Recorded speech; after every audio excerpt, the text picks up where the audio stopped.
Teja foundation के माध्यम से, जहां पर सिविल सर्विसेज की तैयारी करवाई जा रही है, जहां पर समाज के इतिहास का संकलन किया जा रहा है, प्रकाशन किया जा रहा है, समाज की संस्कृति को समृद्ध बनाया जा रहा है और समाज के टॉप टू बॉटम तक एक साइलेंट बहुत ही रचनात्मक कार्य किया जा रहा है। ऐसे तेजा फाउंडेशन के संस्थापक सचिव आदरणीय श्री रामस्वरूप जी चौधरी साहब से निवेदन करूंगा कि आप पधारें और तेजा जी के आदर्श को शिक्षा के माध्यम से, इतिहास के माध्यम से, संस्कृति के माध्यम से, रचनात्मक कार्यक्रमों के माध्यम से जो आगे बढ़ा रहे हैं, उस अवसर पर अपना संबोधन रखें। तेजा फाउंडेशन के आदरणीय ऑनरेबल सेक्रेटरी श्री रामस्वरूप जी चौधरी साहब।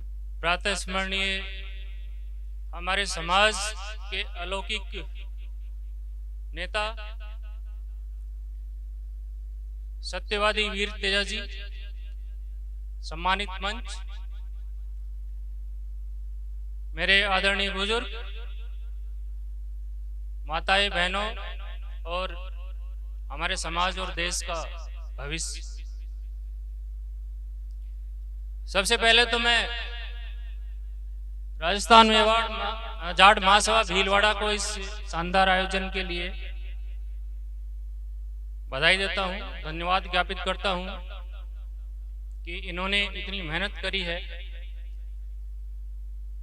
मैं अपनी बात को थोड़े शब्दों में कहने का प्रयास करूंगा। काफी सारी बातें लगभग कह दी मुझसे पहले आदरणीय वक्ता ने और उनकी बातें काफी सारगर्भित थी। सर का फोकस था एजुकेशन पर, मैं वहीं से बात शुरू करता हूं, थोड़ा सा और जोड़ देता हूं। दुनिया कहां जा रही है और हम कहां हैं, आज का ये वक्त इस बात पर मनन का, चिंतन का है। अभी जैसा सर ने बताया कि 2-4 नौकरियां, 2-4 कोर्स पहले हुआ करते थे, पटवारी बन जाओ, टीचर बन जाओ, ग्राम सेवक बन जाओ, जैसे फौज में भर्ती हो जाओ। मैं मेरा एक किस्सा सुनाता हूँ। जब मैं स्कूल में पढ़ता था, मैथ्स के मेरे टीचर थे, उनसे एक दिन मैंने पूछ लिया, सर आरएस ठीक है या पीटी देना ठीक है? तो मेरी तरफ ऐसा देखने लगे, तुझे आरएस किसने बता दिया, कहां से सुन लिया? अब एक्चुअली उनको ये पता नहीं था कि पिताजी सरपंच थे। बचपन में 6ठी क्लास से मैं अखबार पढ़ने लग गया था, जब बच्चे अखबार नहीं जानते थे, क्योंकि वो पंचायत से आते थे और पेपर ले आते, तो मैं लगभग 1.5 से 2 घंटा अखबार पढ़ता था। एक तो वो कारण, दूसरा क्या है कि वो जब शाम को बैठते थे खाना खाने के लिए, तो बीबीसी आपने नाम सुना होगा। बीबीसी उस वक्त बहुत सारे लोग जो शिक्षित लोग माने जाते थे वो भी नहीं जानते थे, और मैं रेगुलर सुनता था, तो देश के साथ दुनिया में क्या हो रहा है ये भी मुझे पता लग जाता था। तो ये बातें कोई वो बड़ी बात नहीं थी। मैंने कहा सर मैं इसमें क्या है कि बड़े डायलेमा में हूँ, क्या करूं? तो उन्होंने कहा आरएस नो डाउट अच्छी है,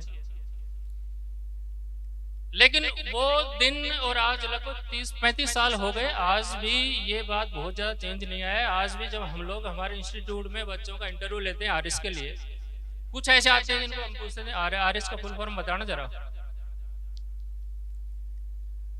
लगभग 10 से 15% को नहीं पता क्या होता है आरएस। फिर दूसरा सवाल होता है परीक्षा कौन लेता है, ये भी नहीं मालूम।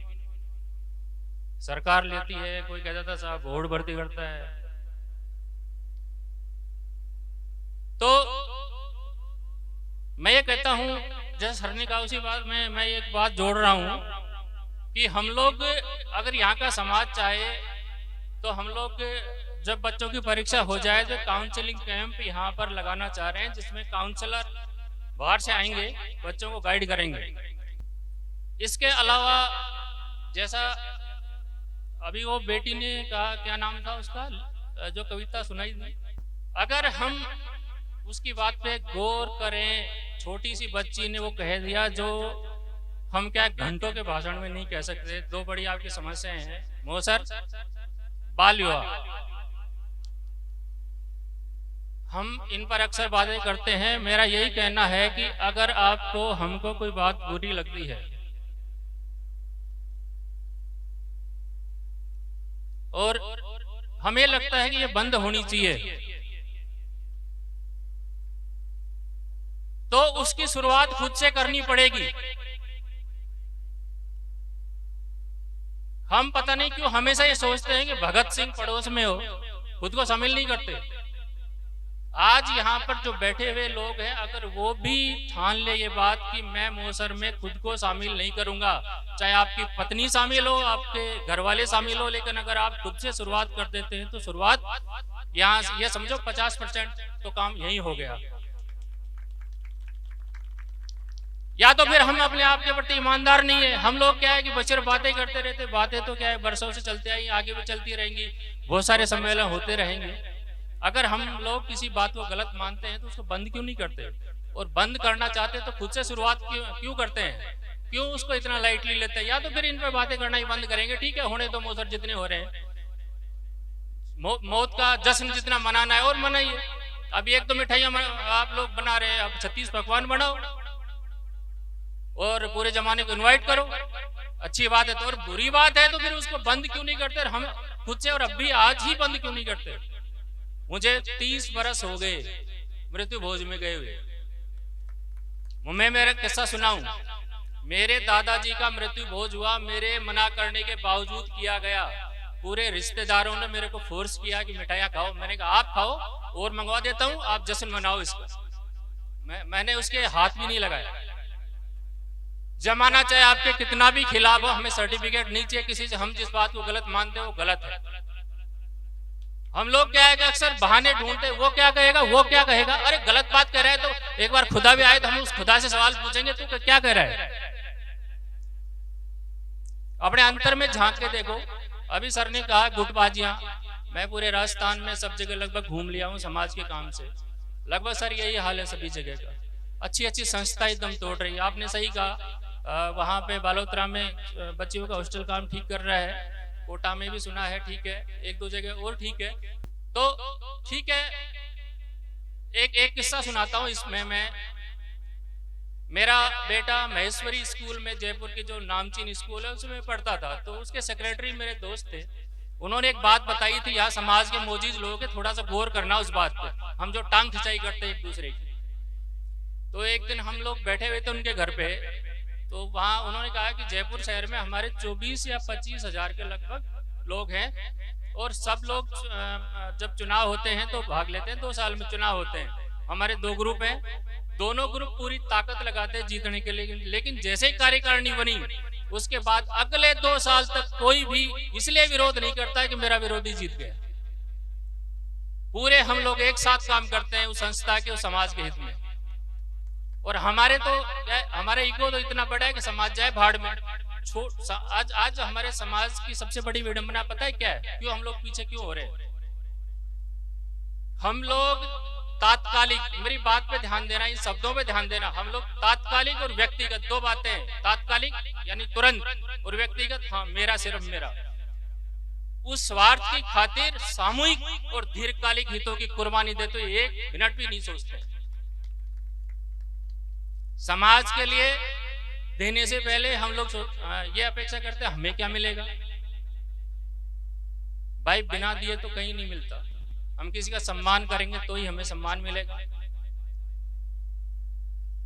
अभी यहाँ बहुत सारे बच्चे हैं, सर ने डीयू के बारे में बताया, उसी बात में मैं एक जानकारी और दे रहा हूँ कि अभी बेटी वो करी है डीयू में, पॉलिटिकल साइंस ऑनर्स में लिया है। अच्छा सब्जेक्ट है यूपीएससी के लिए, पॉलिटिकल साइंस बेहतरीन सब्जेक्ट में माना जाता है।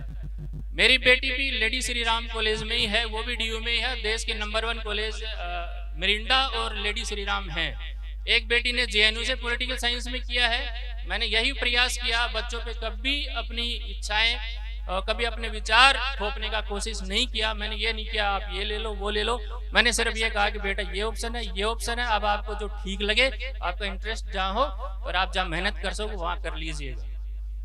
तो आप लोग अपना भविष्य खुद तलाशिए और खुद तराशिए।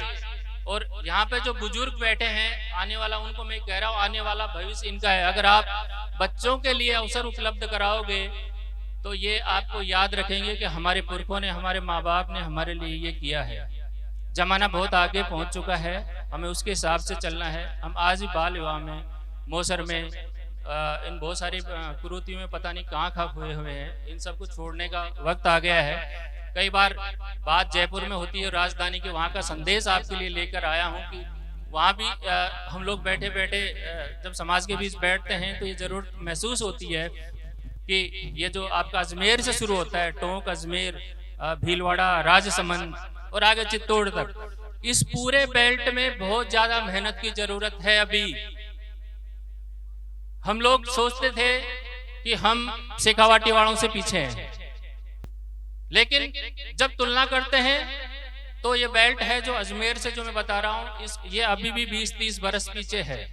इसलिए आपको कदम ताल मिलाने के लिए बहुत ज्यादा मेहनत की जरूरत है। वो बहुत सारी चीजें जहां पर आपका पैसा और आपकी ऊर्जा खत्म हो रही है, आप कम से कम अपनी संतान की सोचकर उन चीजों को छोड़ने का प्रयास कीजिए। मैं समझता हूँ कि इतना आसान नहीं है, मैं हवाओं में बात करना कभी पसंद नहीं करता।